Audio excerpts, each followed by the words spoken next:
मां, क्या ये आपकी सहमति से हो रहा है? मैं आपके पैर पड़ता हूं, महाराज से कहिए अपने शब्द वापस ले ले। संसार इधर का उधर हो जाए, बाहुबली से भूल नहीं हो सकती। वो आपकी गोद में बड़ा हुआ, आपने उसे दूध पिलाया है, आपके संस्कार उसकी नसों में दौड़ रहे हैं। मां, मारना होगा।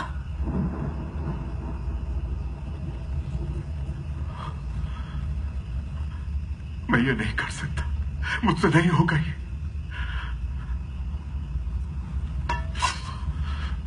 अपनी ये सौगंध तोड़ने के लिए आप मेरा सर काट दीजिए। तुम मारोगे उसे या चाहते हो कि मैं मारूं? नहीं मां, ये पाप आपके हाथों से नहीं हो सकता। मैं ही मारूंगा उसे, मैं ही मारूंगा। भला इस कुत्ते पे भरोसा कर सकते हैं?